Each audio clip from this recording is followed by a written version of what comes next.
रत्नों की वैल्यू है।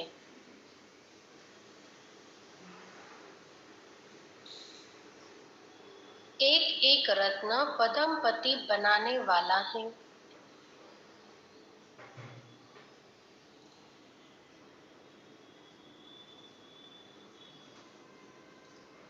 तुम बच्चे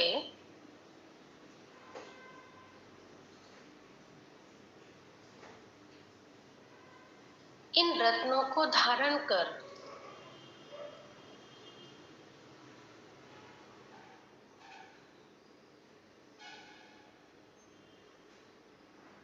रूप बसंत बनो।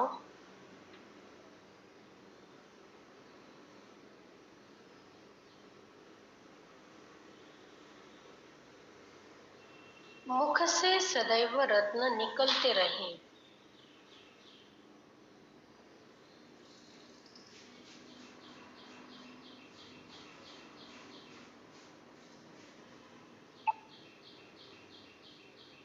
तो सदा सुखी बन जाएंगे।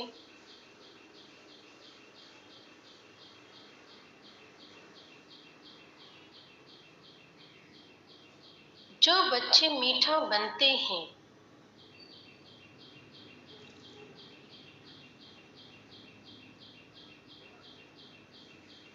उन्हें बाबा भी देखकर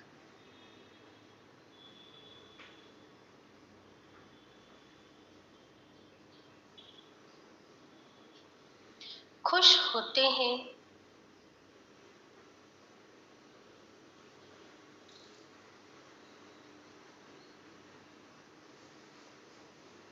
और सदा सुखी बनने का वरदान देते हैं।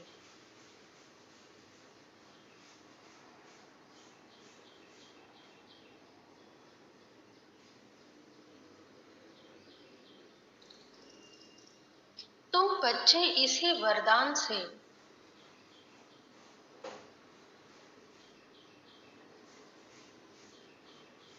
एवर हेल्दी एवर वेल्दी बन जाते हो।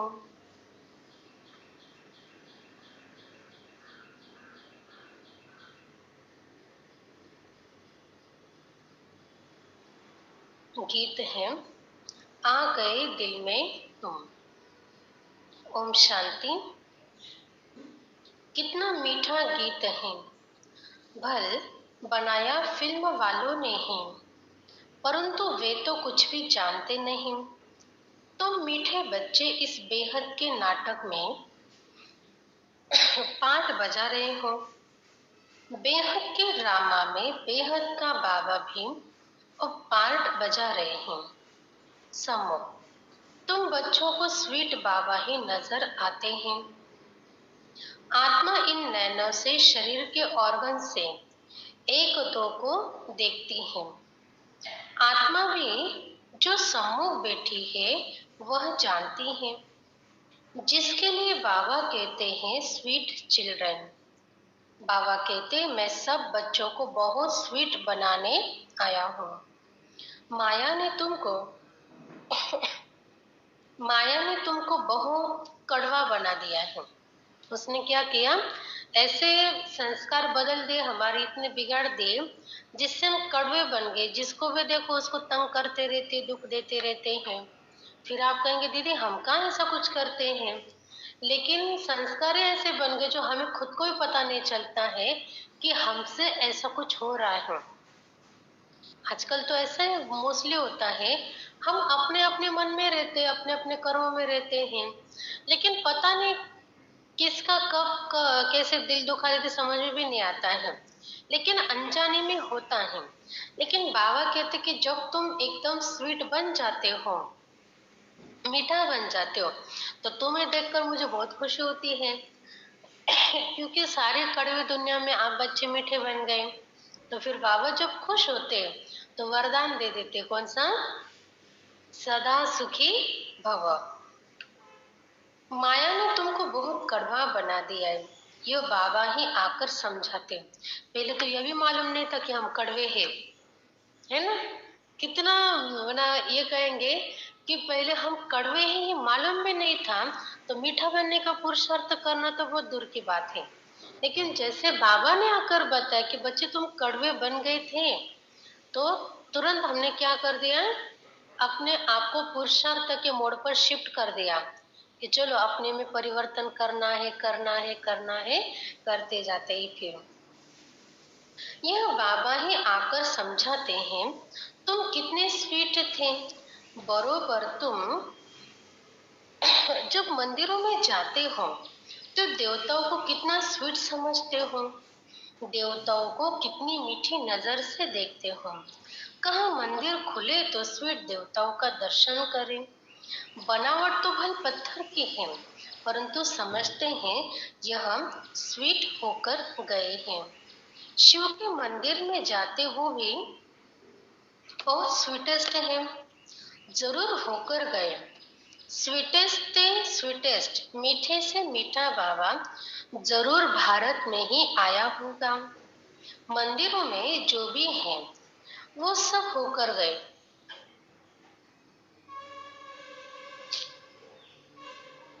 जरूर कुछ करके गए हैं। स्वीटेस्ट बाबा को जानने वाले बच्चे ही होंगे तो जरूर कहेंगे निराकार परमपिता परमात्मा सबसे स्वीटेस्ट है। भारत में खास, दुनिया में आम, शिव बाबा की महिमा बहुत है। शिव के मंदिर ज्यादा है ना भारत में, दूसरे देशों में भी है लेकिन एक आधा होगा। तो बाबा कहते सबसे ज्यादा महिमा भारत में है क्योंकि वो आए भी भारत में ही है।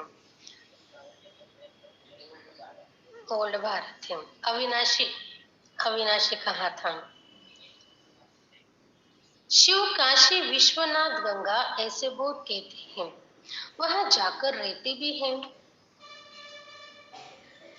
ये बाबा भी सब तरफ चक्र लगाकर आए हैं। मनुष्य शिव की कितनी महिमा करते हैं। बाबा जानते हैं यह सब स्वीट चिल्ड्रन हैं, घर के बच्चे। सबको नंबरवार अपना पार्ट मिलता है, परंतु सबकी नजर हीरो हीरोइन पर ही जाएगी। जैसे पिक्चर में दूसरे साइड एक्टर ने कितनी भी अच्छी मेकअप करी हो तो भी ध्यान किसके ऊपर जाता है, जो मेन हीरो होगा, हीरोइन होगा। भले उस समय उनका पार्ट चाहे भिखारी का भी हो, कोई पागल का भी हो, कोई वेट्रेस का भी हो, लेकिन फिर भी ध्यान जाएगा कि हाँ यही मुख्य हीरो हीरोइन है। अभी शायद इनके जीवन में कुछ चेंज होगा या फिर इनकी कुछ स्टोरी बनाई है। तो इसलिए बाबा कहते हैं कि ध्यान तो उसी पर जाते हैं। तो गाते हैं तुम मात पिता। अभी तुम बच्चे जानते हो उस मात पिता के सम्मुख बैठे हैं। दुनिया के सम्मुख तो नहीं है, यह है गुप्त। बाबा कहते क्या है, यहाँ पर गुप्त है। इनका नाम निशान बिल्कुल ही गुम कर दिया है। सिर्फ चित्र है, परंतु उनसे कोई पता नहीं पड़ता। शिव के पुजारी तो बहुत होते, लेकिन पूरा परिचय नहीं है। तुम जानते हो शिव बाबा हैं स्वीटेस्ट, उन जैसा स्वीट कोई हो नहीं सकता। वो स्वीटेस्ट बाप न आए तो यह पतित दुनिया पावन कैसे बने। क्योंकि हर बात का ना एक प्रोसेस होता है। जैसे कुछ भी हो, अगर कोई परिवर्तन करना है, ध्यान में नहीं आया तो जैसे देखो अभी हमारा साल भर का एक सेटअप होता है घर का, कहीं पर क्या चीज रखी, कहीं पर क्या चीज रखी। अगली दिवाली को क्या करेंगे, कहेंगे थोड़ा चेंज करके देखें। तो कुछ ध्यान में आता है, नोट होता है, तब जाके हम क्या करते हैं, उसको चेंज करते हैं। फिर उसकी आदत हो जाती है, अगली बार फिर सोचते कि इसको और थोड़ा सा चेंज करके देखें। तो वो एक दृष्टिकोण होता है। तो बाबा भी कहते कि तुम उतर रहे हैं, ये तुमको मालूम ही नहीं था कि हम धीरे धीरे जन्म बाय जन्म, सेकेंड बाय सेकेंड हम उतरते जा रहे हैं। ये समझ में ही नहीं आ रहा था, तो फिर परिवर्तन करने का कोई सवाल ही नहीं था। लेकिन जैसे ही बाबा आए धरती पर तो तुरंत उन्होंने हमें पहले स्वमान में बिठाया कि देखो तुम क्या क्या थे। तुम देवता थे, तुम फरिश्ते थे, तुम ब्राह्मण थे, तुमने तो ऐसे कर्म किए, तुमने वैसे कर्म किए, तुम्हारे ऐसे से यादगार बने हैं। ऐसे से स्वमान में पहले हमको स्थित किया। फिर उसके बाद कहा देखो अभी तुम क्या बन गए हो, तुम क्या थे अब क्या बन गए हो, और फिर तुमको क्या बनना है। तो जैसे दृष्टिकोण दे दिया तुरंत फटाफट हम भी काम पर लग जाते हैं। सोचते कि अरे भाई हमने करेंगे तो कौन करेगा, और करना तो बहुत जरूरी, स्वयं भगवान की इच्छा है कि हम अपनी संपूर्ण अवस्था को प्राप्त करें, तो हमें तो करना ही है। फिर काम शुरू हो जाता है अपने ऊपर। इस समय तुम बच्चों की सिवाय कोई भी स्वीट नहीं है। भाई अपने को शिवो अहम भगवान कहते रहते हैं, लेकिन भगवान तो इतना स्वीटेस्ट है, वह तो परम धाम में रहने वाले हैं। तुम फिर इस पति तो दुनिया में कैसे कहते हो शिवो अहम, माना वो शिव मैं ही हूँ, हम भगवान हैं। भगवान तो रचयिता पतित पावन है। भगवान को सभी भक्त याद करते हैं, ऐसे नहीं सब भक्त भगवान हैं। निराकार शिव को ही स्वीटेस्ट कहेंगे। जैसे देखो, आपने एक कहावत सुनी होगी कि जब कोई बैलगाड़ी चलती है तो उसके सामने कुत्ता चलता है, तो कुत्ते को क्या लगता है कि गाड़ी कौन खींच रहा है, मैं खींच रहा हूँ, ऐसे उसको भ्रम हो जाता है, और वो ऐसे चलता है जैसे कि मैं इतना सारा जो जिम्मेवारी मैं उठा रहा हूँ। तो ऐसे ही भगवान ने, जब तक वो नहीं आए थे, तब तक किसी किसी मनुष्य आत्माओं को कुछ सिद्धि दे दी थी कि चलो मैं जब तक नहीं हूं तब तक तुम लोगों की छोटी मोटी आशाएं पूर्ण कर देना, ताकि उनका भगवान के प्रति विश्वास बना रहे। इसलिए कोई कोई होते हैं उनको जिनको सिद्धियां प्राप्त होती हैं, लेकिन हुआ क्या, जिनको ये सिद्धियां दी ना, उनको लगा क्या हुआ है, मैं ही भगवान हूँ। देखो भगवान जो कार्य करते हैं वो कार्य तो मैं भी कर रहा हूँ। लोग भगवान को याद करते हैं, उन्हों की मनोकामना पूर्ण करते, तो वो तो मैं भी कर रहा हूँ। तो भगवान कौन है फिर, मैं ही हूँ। इसलिए मेरी आरती करो, मेरी पूजा करो, मेरे मंत्रों को उच्चारण करो, ऐसे खुद ही भगवान समझकर शिव अहम कहना शुरू कर देते। लेकिन ये भगवान ने टेम्पररी हमको वो सिद्धियां दी थी कि चलो मैं जब तक मैं आता हूँ तब तक आप मेरा काम कर देना, जब मैं आऊंगा तो मैं अपनी जिम्मेवारियों को संभाल लूंगा।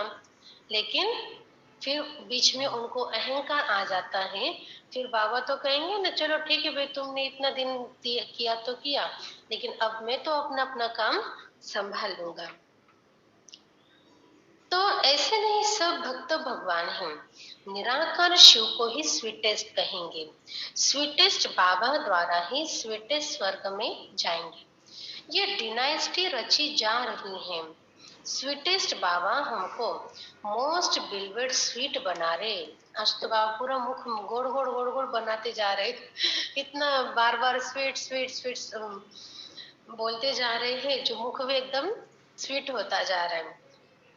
अच्छा, जो जैसा होगा ऐसा बनाएंगे ना, जो जैसा होता है वो दूसरों को भी वैसा ही बनाना पसंद करता है। कहते हैं मैं निराकार हूँ, तुम आत्मा भी निराकार हो। शिव के मंदिर में शिवलिंग की पूजा होती है ना, और यज्ञ रचते हैं तो शालिग्राम और शिव दोनों बनाते हैं, उनकी पूजा करते हैं। बहुत बड़े बड़े सेठ लोग यज्ञ रचते हैं। रुद्र शिव का भी लिंग बनाते हैं और शालिग्राम भी बनाते हैं। ब्राह्मण लोग पूजा करते हैं। तुम ब्राह्मण ही पूज्य थे, फिर पुजारी बने हो। शिव का लिंग बड़ा, शालिग्राम छोटा बनाकर पूजा करते हैं। क्योंकि फर्क पता चलना चाहिए। एक्चुअल में देखा जाए तो आत्मा और परमात्मा का साइज सेम है। ऐसे नहीं कि शिव बाबा कोई बहुत बड़े आकार में और आत्मा उसकी तुलना में छोटी है, नहीं, आकार में एकदम सेम है, सूक्ष्म बिंदी ही है। लेकिन बाबा के जो गुण और कर्तव्य है उसके आधार पर बाबा की चमक ज्यादा है, और उसकी तुलना में हम आत्माओं की चमक कम है। हमें भी जो ऊंचे कर्म करने वाली आत्मा है उनकी और ज्यादा शाइन है, और जो कनिष्ठ कर्म करने वाली उनकी शाइन कम है। इससे आसमान में हम कितने तारे देखते हैं, लेकिन कोई बहुत चमकीले होते, कोई मीडियल होते, और कोई एकदम डल भी होते हैं, कभी दिखते कभी गुम भी हो जाते हैं। तो ऐसे हम आत्माओं का भी है, कर्म के आधार पर उसकी चमक डिपेंड होती है। बाकी बाबा कहते हैं कि ऐसे नहीं कि किसी की आत्मा छोटी किसी की बड़ी, यहाँ तक ये भी जो छोटी सी चींटी होती है या जो ना दिखने वाले जर्म्स होते ना, उसकी और हमारी भी आत्मा सेम है। ऐसे नहीं जो हमारे थोड़ी बड़ी और जो सूक्ष्म जीव होते हैं जो दिखते ही नहीं है उनकी आत्मा छोटी है, तो ये भी नहीं, सबकी आत्मा सेम है क्योंकि है ही इनविजिबल। वैसे भी आत्मा तो दिखती है ही नहीं, बहुत छोटी है। तो छोटा छोटा शालिग्राम बनाकर पूजते हैं और बड़ा शिवलिंग बनाते हैं, उसका नाम ही है रुद्र यज्ञ। तो यह हो गई मिट्टी की पूजा। बुत आदि मिट्टी के बनाते हैं यादगार के लिए, फिर पुजारी बैठ पूजा करते। भारत पूज्य था, सतयुग त्रेता में पुजारीपन नहीं था। देखो ऑनलाइन वाले भी इस बात को समझ लेवे, जो नए नए जुड़ते उनके लिए बात है कि सतयुग और त्रेतायुग इन दोनों युग में भक्ति का कोई भी प्रकार नहीं था। भक्ति नाम ही नहीं था। क्यों? क्योंकि सब देवता थे, इसलिए फिर कौन किसकी पूजा करेंगे। यहाँ पर मनुष्य देवताओं की पूजा करते द्वापर और कलयुग में, लेकिन सतयुग त्रेतायुग ये दोनों युग पूरे देवताओं से बने हुए हैं। तो इसीलिए फिर वहां पर कोई किसी की पूजा नहीं करता है, कोई शास्त्र नहीं पढ़ेंगे, कोई भी पूजा पाठ नहीं करेंगे, कोई तीर्थ यात्रा पर नहीं जाएंगे, कोई उपवास नहीं करेंगे, कोई किसी के ऊपर फूल नहीं चढ़ाएगा, क्योंकि ये भक्ति की विधियां वहां पर होती ही नहीं है। आधा कल्प है ज्ञान, आधा कल्प है भक्ति। गाया भी जाता है आप ही पूज्य और आप ही पुजारी। फिर कहते सब भगवान है। अब जो पुजारी बना वो भगवान कैसे बनेगा, और जो भगवान है वो पूजा क्यों करेगा, क्योंकि भगवान तो है ही एवर प्योर, माना सदा ही पवित्र है। तो जो पवित्र होता है वो किसी की पूजा नहीं करता है। समझते भगवान ही पूज्य था, भगवान ही पुजारी बनते हैं। इसको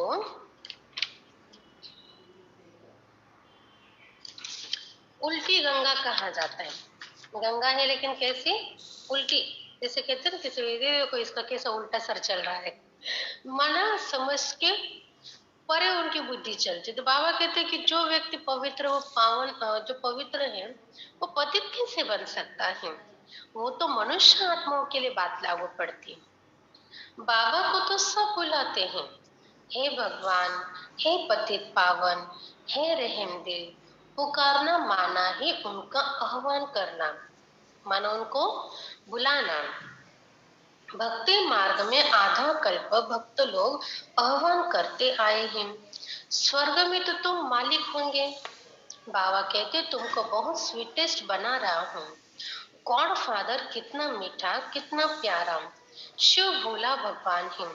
शंकर का तो नाम ही नहीं डालेंगे। शिव निराकार है, शंकर आकारी, दोनों को मिलाना तो गलत है ना। मनुष्य कोई के भी मंदिर में जाएंगे तो पूजा एक ही निराकार की करेंगे, सबको मिला देते हैं। अच्युतम केशवम श्री राम नारायण। अब राम कहाँ नारायण कहाँ, सबको इकट्ठा कर दिया है। सभी को एक साथ सारे सारे सारे नाम ले लेते हैं। तो बाबा कहते हैं सबका युग अलग, आने का समय अलग, उनका घराना अलग, लेकिन बोलने में सबको इकट्ठा कर देते हैं। वो जो जागरण गोंदल करते हैं ना उसमें तो सारे देवताओं को बुलाते हैं, देवियों को बुलाएंगे, देवताओं को बुलाएंगे, छोटे देव बड़े देव सबको बुलाएंगे। सबको इकट्ठा कर देते हैं।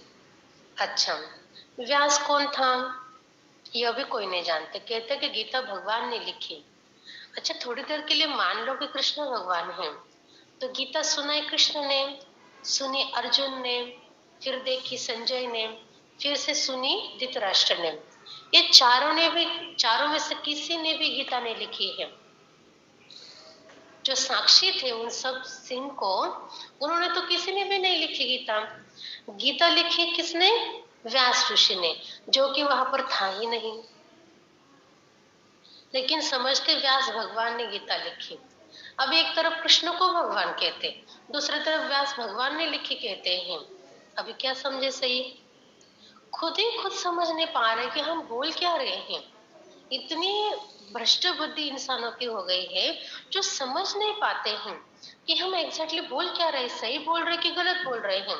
अभी अभी ये बोल दिया, अभी अभी वो बोल दिया। जैसे समझो यहाँ पर हम बातें करते करते किसी कोई व्यक्ति है जो अभी कुछ बोल रहा है, अभी कुछ बोल रहा है, तो उनके लिए हम क्या कहेंगे, ये तो कुछ ठिकाने पर ही नहीं, वे कुछ भी बोले जा रहा है, कभी क्या बोलता है। और फिर इतने बड़े बड़े ऋषि मुनियों ने, इतने बड़े बड़े संतों ने इससे गड़बड़ कर दी। तो एक्चुअली उनको जैसे सीन साक्षात्कार में दिखाई दिए, उसके आधार पर उन्होंने लिखा हुआ है। एक्चुअली इसकी जो हिस्ट्री बहुत बड़ी है, अगर उसको एक्सप्लेन करें ना तो ऐसे 1 घंटा निकल जाएगा। लेकिन बाबा कहते कि उनको जो साक्षात्कार हुए हैं वो स्टोरी रूप में उनको हुआ है, लेकिन एक्सप्लेन करना रह गया, तो इसलिए फिर उन्होंने स्थूल स्टोरी रूप में ही समझ लिया कि ऐसे ही प्रैक्टिकल में होकर गए।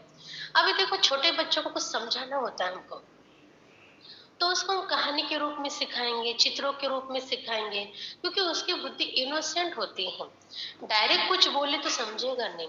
तो द्वापर युग में मनुष्य आत्माओं की बुद्धि बड़ी इनोसेंट होती थी, उनको डायरेक्टली बड़ी बड़ी बातें सुना दो ऐसे तो वो समझ नहीं पाए थे।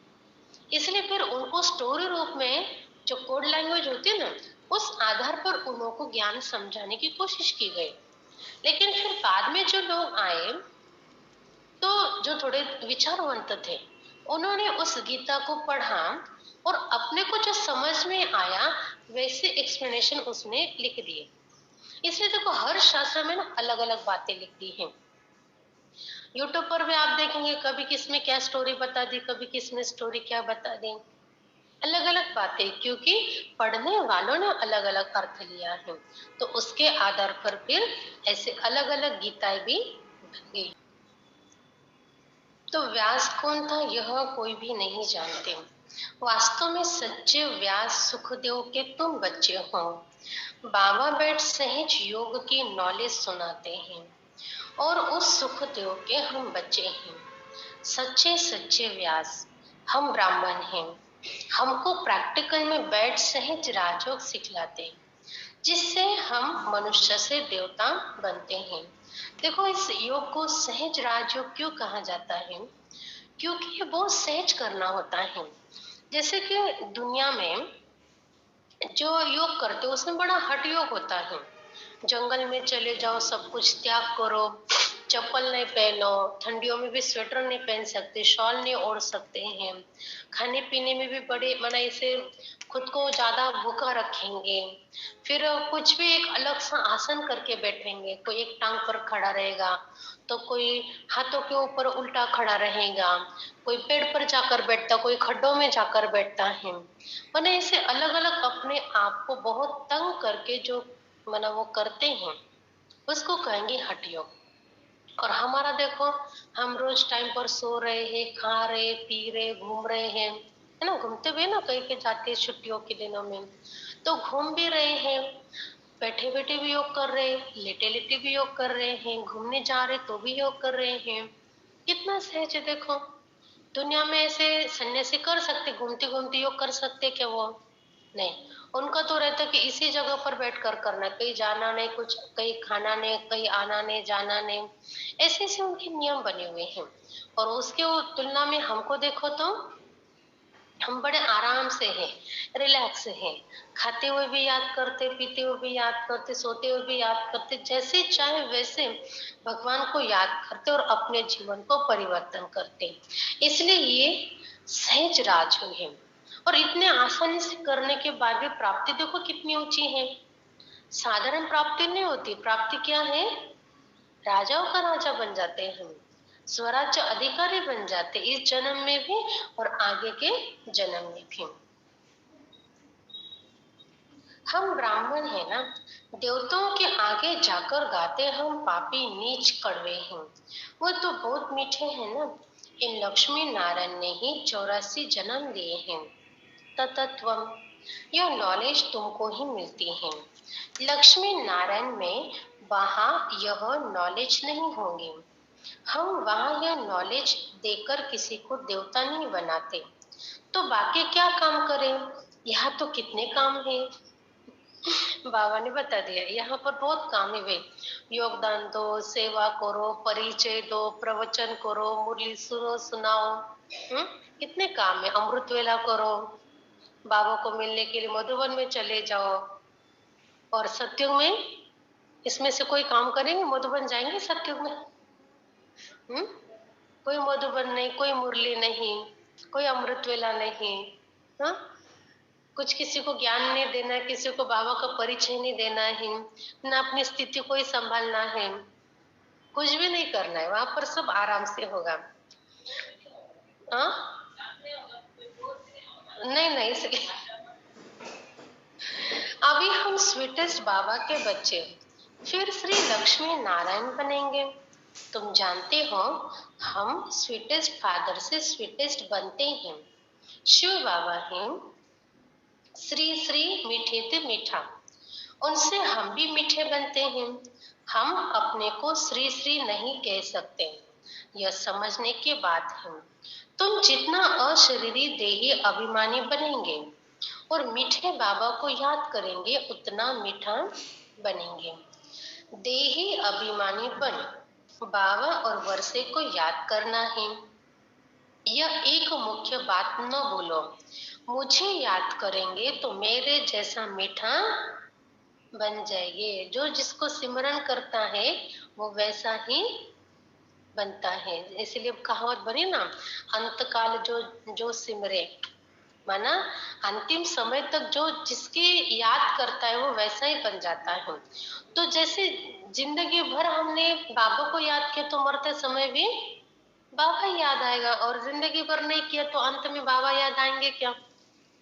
नहीं आएंगे, क्योंकि अंतिम समय ही ऐसा होता है, जो सबकॉन्शियस माइंड में जो बात होती है ना वही बाहर आती है।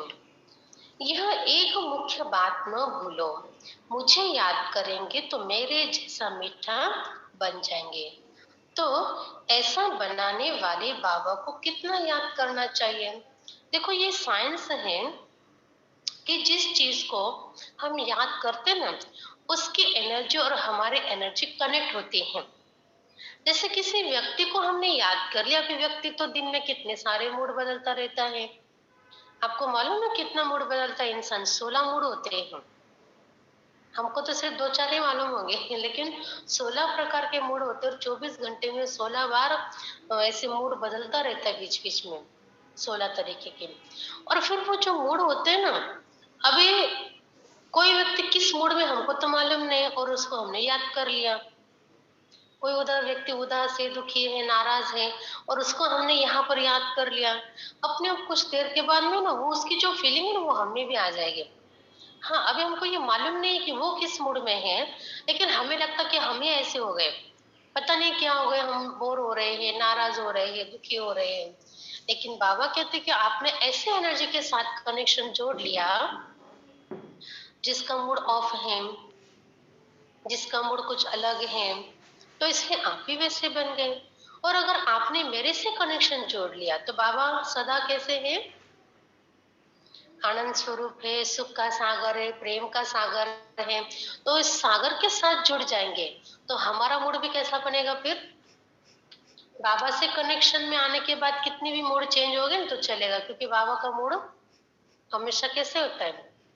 आनंद स्वरूप रहता है, हमेशा खुश रहते हैं, हमेशा देने की भावना रहती है। बाबा में ऐसे जो वातावरण है, वाइब्रेशन है, तो वैसे हम भी बन जाते हैं। कहते हैं ना, सिमर सिमर सुख पाओ। कोई सिमरनी नहीं, सिमरनी, सिमरनी माना माला, जो हाथ में माला लेकर सिमरन करते हैं ना, तो बाबा कहते वैसे कोई याद नहीं करना है हमको, लेकिन याद करना है। कोई को भी यह पता नहीं है कि यह माला किसके याद में बनी हुई है। सिर्फ राम राम करते रहते, माला फेरते रहते। अभी तुम समझते हो राम शिव बाबा के हम बच्चे हैं, इसलिए सिमरन करते हो। माला फेरना तो पुजारीपन का चिन्ह है। हम बाबा को बहुत याद करते हैं, याद से ही हम एवर हेल्थी निरोगी बन जाते हैं। बाबा बार बार कहते अपने को अशरीरी समझ, मुझे याद करो तो बेड़ा पार है। बाकी कोई 10-20 भुजा या सूंड वाला मनुष्य नहीं होता है।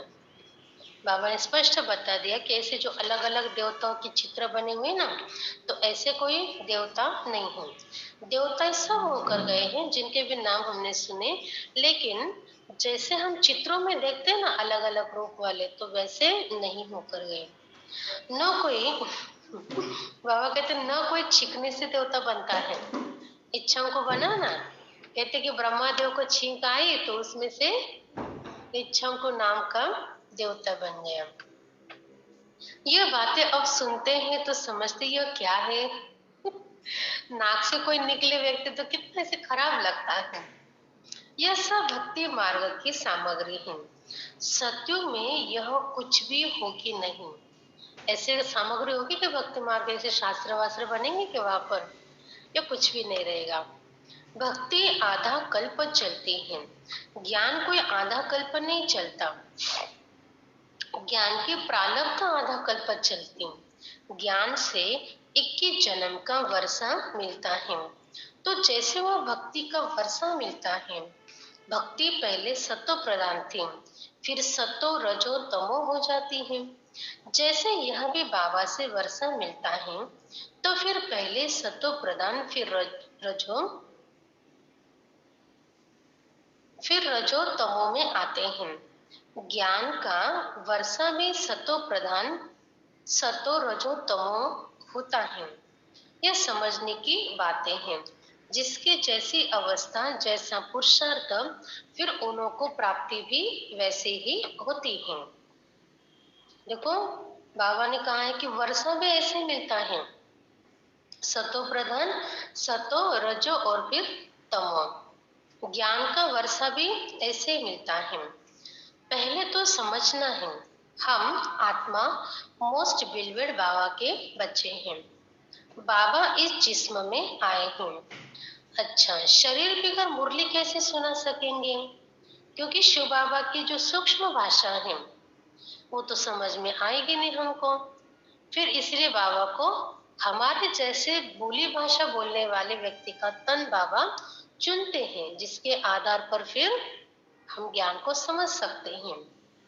निराकारी दुनिया तो है साइलेंस वर्ल्ड, साइलेंस वर्ल्ड है। फिर है मूवी, यह है टॉकिंग। 3 लोग हैं ना, एक एक बात तुम नहीं सुनते हो, दुनिया में और कोई जान न सके। तुम जानते हो हम आत्माएं साइलेंस वर्ल्ड से आती हैं, वहां की रहवासी हैं, इसलिए उनका नाम ब्रह्मांड रखा हुआ है। अंडे में सब आत्माएं रहती है ना, छोटी छोटी आत्माएं होती है अंडे के आकार में, उसका प्रकाश फैलता है। तो बाबा कहते इसलिए वहां पर ब्रह्मांड नाम रखा है। परंतु ऐसे है थोड़ी ही, अगर स्टार कहें तो स्टार की पूजा कैसे हो? फल फूल दूध आदि उन पर कैसे ठहर सके? नाम तो शिव ठीक है, ऐसे नहीं कि वह बड़ा है, हम आत्माएं छोटी हैं।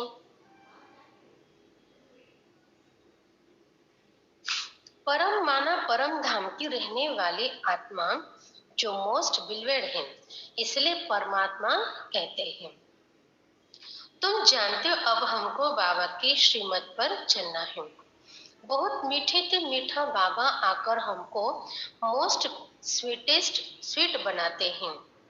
आत्मा स्वीट बनेगी तो शरीर भी स्वीट मिलेगा, क्योंकि जैसे आत्मा वैसे वैसे उसको शरीर भी प्राप्त होते हैं। बाबा कहते हैं सिर्फ बीज और झाड़ को याद करो। बीज बाबा ऊपर में है, वह है वृक्षपति और यह है फाउंडेशन। फिर इनसे और टाल टालियां निकलती हैं।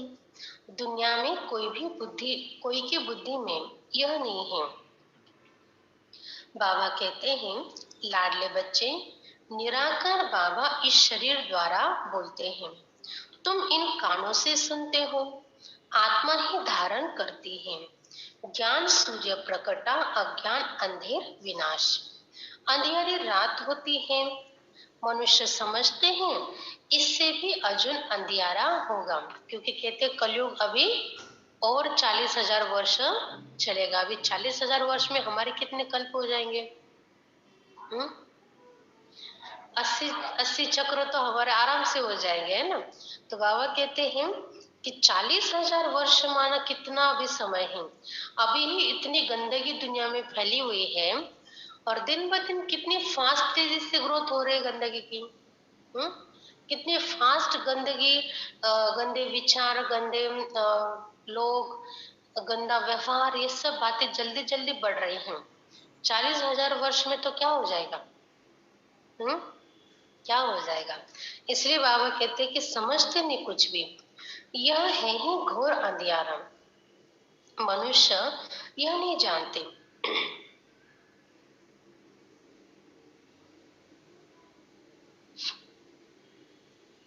अभी तुम रचयिता और रचना के आदि मध्य अंत को जान गए हो, जिसके लिए सन्यासी कहते हैं बेअंत।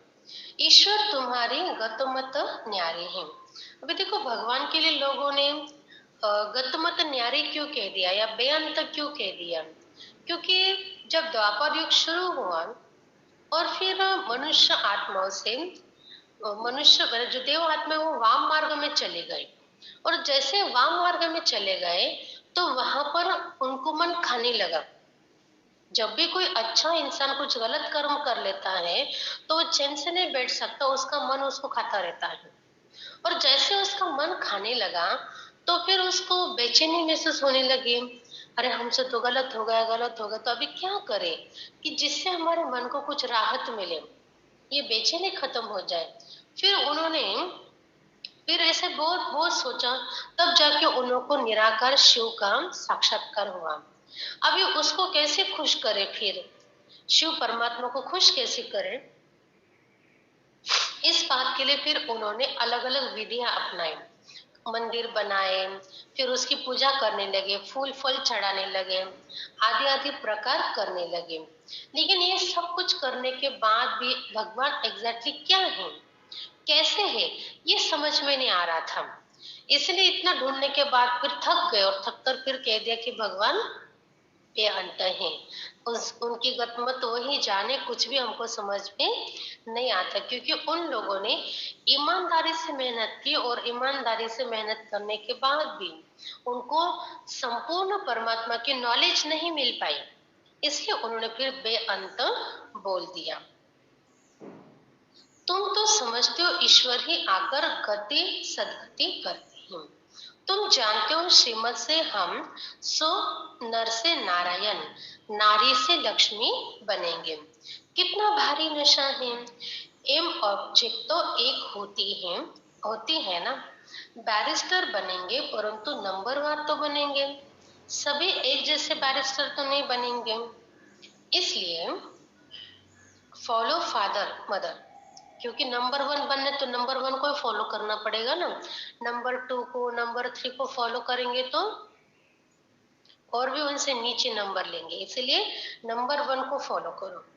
जानते हो मदर फादर पुरुषार्थ कर नंबर 1 में जाते हैं, तो हम भी पुरुषार्थ करें, हम भी इतना स्वीटेस्ट बने। बच्चे माँ बाप के तख्त पर जीत पाते हैं ना, वो बड़े हो जाएंगे तो माता पिता नीचे उतरेंगे। तो जैसे तुम माता पिता के तख्त पर जीत पाते हो, दुनिया में तख्त लेना है तो लड़ना पड़ता है ना, युद्ध करेंगे, लड़ेंगे, और जब सामने वाला राजा हारेगा तब जाके ये राजा बनेगा। यहाँ पर बाबा कहते कि तुम उनके बच्चे बनते हो, माना ही वो तुम्हें अपना तख्त दे देते और तुम राजा बन जाते हो। तो जैसे कि माता पिता के तख्त पर हमने भी प्यार वाली जीत पाई है, अधिकार वाली जीत पाई होती है। वो तो जबरदस्ती से बल के आधार पर राजा लेते, और हम योग बल, ज्ञान बल, पुरुषार्थ का बल, इसके आधार पर हम जीत प्राप्त करते हैं। तुम बच्चों को बहुत प्यारा, बहुत मीठा बनना है। तुम्हारे मुख से सदैव रत्न निकलने चाहिए। रूप बसंत तुम हो। उन्होंने तो एक कहानी बेड बनाई है, यह है ज्ञान रत्न। जवाहरात को तो बाबा अच्छी रीति जानते हैं। जो हीरे होते हैं तो उसमें नकली असली का फर्क तो शिव बाबा कहते ब्रह्मा बाबा बहुत अच्छे से समझ लेते थे। सबसे उच्च जवाहरात का धंधा गिना जाता है ना। सब बिजनेस में सबसे बड़ा धंधा तो हीरे का व्यापार ही कहा जाएगा ना। बाकी तो सब छोटे छोटे हैं, लेकिन हीरे का व्यापार करना माना बहुत ऊंची चीज मानी जाती है। यह भी ज्ञान रत्न है। एक एक रत्न की धारणा होती है। इससे तुम अनगिनत पदमपति बनते हो।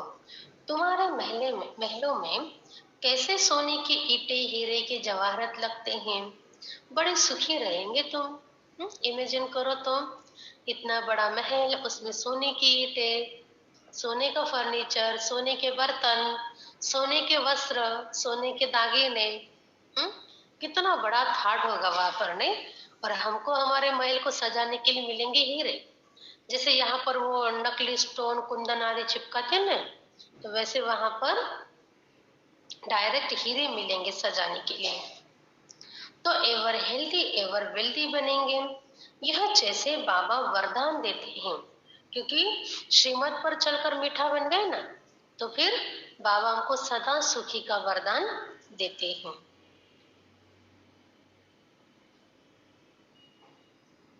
यह तो जैसे बाबा वरदान देते, जितना मीठा बनेंगे उतना बाबा खुश होंगे। स्कूल में टीचर स्टूडेंट को जानते हैं ना, यह तो बेहद के बाबा टीचर सदगुरु हैं। अभी तुम बच्चे सामने बैठे हो तो मुरली भी ऐसे ही निकलती। अभी सामने वाले बच्चे बहुत इंटरेस्ट से सुन रहे, तो बाबा को भी मजा आता है सुनाने में। देखो, इसीलिए जब नए नए बच्चे आते थे ना, तब मुरली कितने समय चलती थी, कितने समय चलती थी, रात रात भर भी चलती थी। पूरा रात रात भर भी मुरली चलती थी। कभी कभी बाबा शाम को आते थे, जो शाम का क्लास होता ना भोजन होने के बाद, जब उसमें तो शिव बाबा अनायास आ जाते थे। और फिर वो क्लास सवेरे सवेरे तक चलते थे। तो भी बच्चे इतने स्ट्रेट होकर बैठते थे, तो बाबा को मजा आता होगा ना उन बच्चों को देखकर, तभी तो इतना सुनाते होंगे। और वही शिव बाबा आए हैं, ज्ञान सुना रहे, और बच्चे ऐसे हो रहे हैं, तो शिव बाबा रुकेगा? क्या लगता है, रुकेंगे? वो देख रहे सामने में, सुना रहे सो रहे हैं, तो बाबा कट मारेंगे कि नहीं मारेंगे? उस समय इतना घंटा मुरली चलाते थे, मानस सुनने वाले भी कैसे होंगे आत्माएं। और अभी तो 1 घंटा सवा घंटा बैठते, तो उसमें भी कौन ऐसे होता है, कौन ऐसे होता है, कौन ऐसा होता है, ऐसे अलग अलग पोस्ट सामने से दिखते रहते हैं। तो बाबा कहते कि सामने वाले जितना इंटरेस्ट से सुनने वाले होते हैं, तो मुरली भी उतनी ही तल्लीनता से बढ़ती चढ़ती जाती है।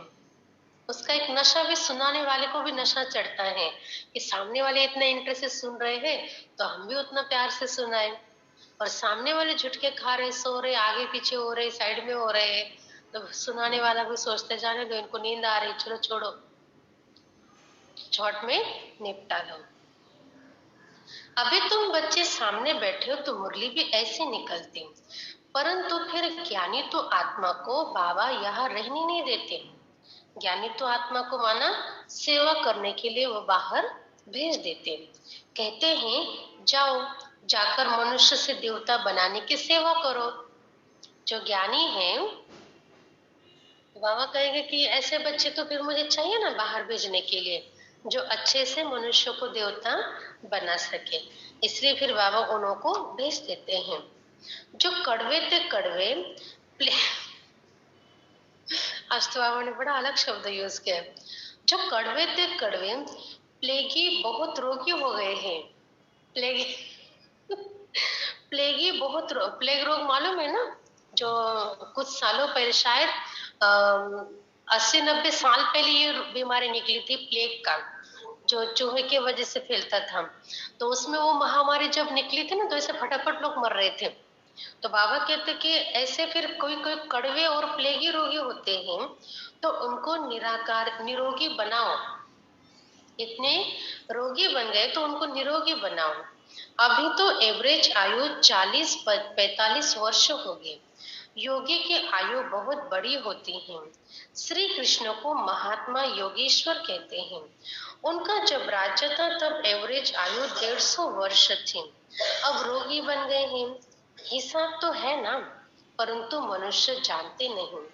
बुद्धि रूपी बर्तन जो सोने का था, उसमें जहर भरने से यह यह हाल हो गया है। अब बाबा ज्ञान अमृत डाल सोने का फिर से बर्तन बनाते हैं। बाबा कहते कि उस तुलना में सत्युग में पूरी 150 वर्ष की आयु हम जीते थे, और अभी देखो तो बाबा कहते एवरेज आयु 40-45 वर्ष की ही रह गई है। अच्छा, मीठे मीठे सिखिलते बच्चों प्रति माता पिता बाप दादा का याद प्यार और गुड मॉर्निंग। रूहानी बाबा की रूहानी बच्चों को नमस्ते। बाप दादा को याद प्यार गुड मॉर्निंग नमस्ते। थैंक यू, बहुत बहुत शुक्रिया बाबा। सार है पहली पॉइंट, बाप समान स्वीटेस्ट बनना है।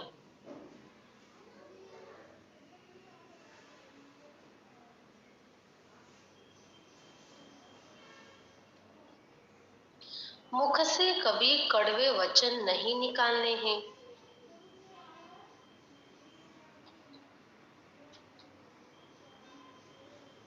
कड़वे बोल क्या होते हैं, कोई बताएगा? कल्पना बेन, कड़वे बोल क्या होते हैं? जैसे कि उदाहरण के तौर पर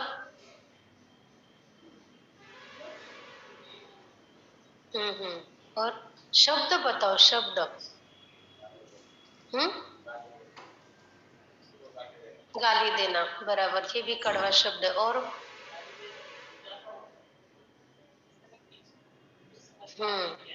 हाँ, जैसे हम कहते हैं ना, ये चक्र में ये बाउट, इसको तो कुछ समझ में नहीं आता है, ये तो ऐसा ही है।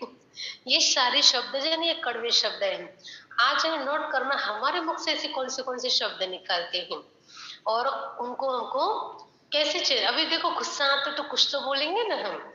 अभी डायरेक्ट ऐसे नहीं कि आज के आज गुस्सा गायब हो जाएगा।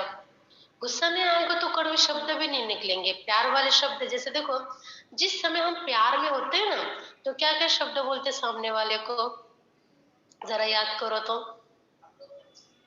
बहुत अच्छे, इतना ही नहीं, लेकिन जैसे छोटा बच्चा वो बहुत अच्छा चल रहा है तो उसको सोनिया, राजा, है ना, कितने अच्छे अच्छे टाइटल देते हो उसको। और वही गुस्सा आए तो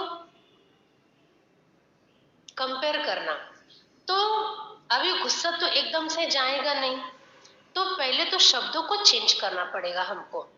शब्द चेंज होगा तो मन में गुस्सा भी आना बंद करेगा।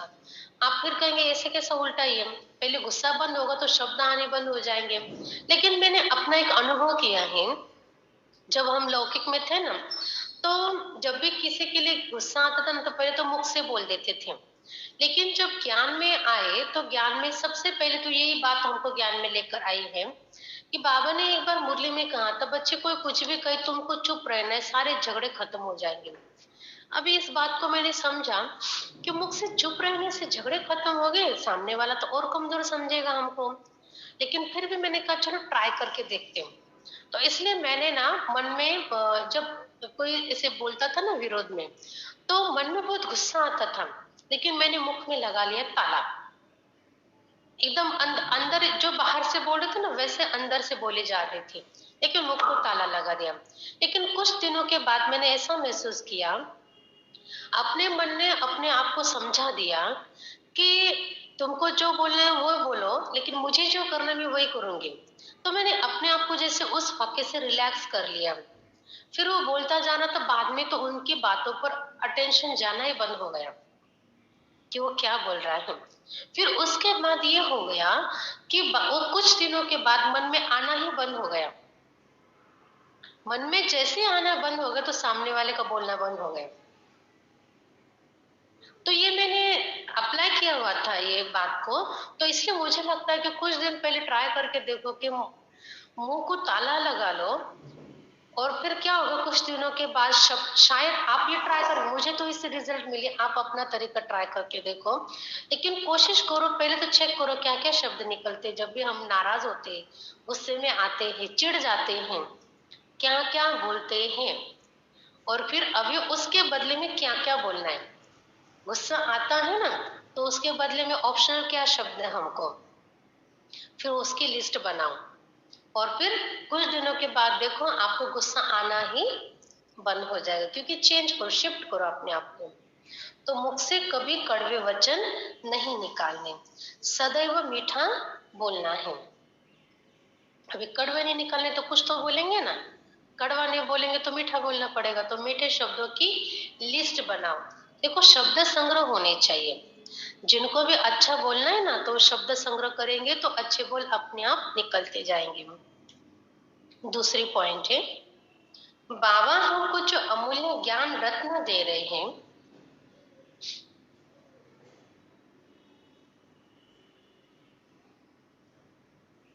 उनकी वैल्यू को समझ,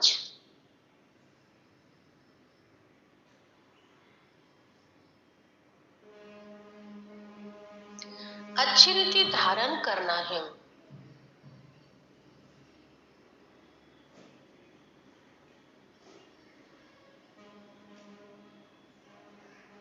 वरदान है।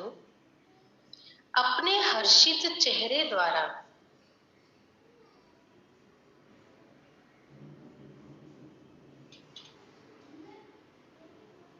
प्रभु पसंद बनने वाले, किधर है वे सबके हर्षित चेहरे, जरा दिखाओ तो। देखो सब अपने अपने मना हर्षित चेहरे द्वारा प्रभु को प्रसन्न बनने वाले, खुशियों के खजाने से संपन्न भव।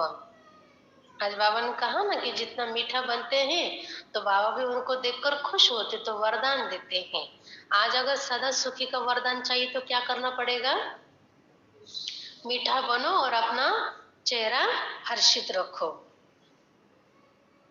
बाप दादा ने ब्राह्मण जन्म होते सबको खुशी का बड़े से बड़ा खजाना दिया है।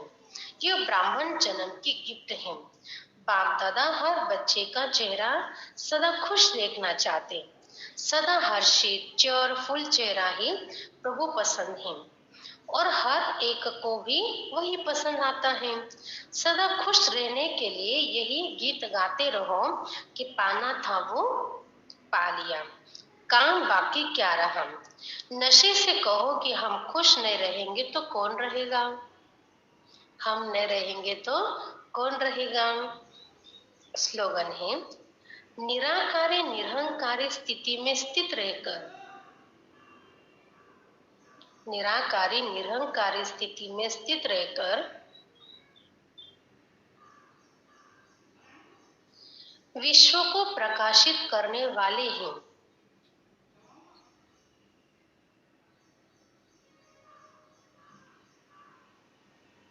चैतन्य दीपक हैं।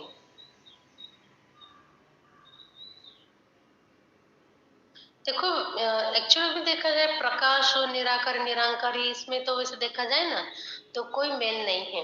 लेकिन बाबा ये उस अर्थ से बोल रहे हैं क्योंकि जब हमें अहंकार आ जाता है, मैंने ये किया मैंने वो किया, तो उनको अपने आप एक लिमिट आ जाती है।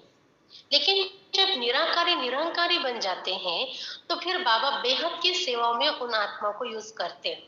तो जिनकी सेवाएं बेहद में है तो उनकी रोशनी भी कैसे होगी, फिर बेहद में फैलेगी ना।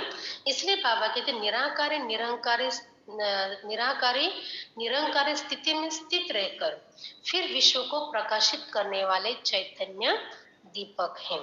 क्योंकि उनमें, उनके प्रकाश में, उनकी सेवा में, उनके कार्य में कोई लिमिट नहीं आती है।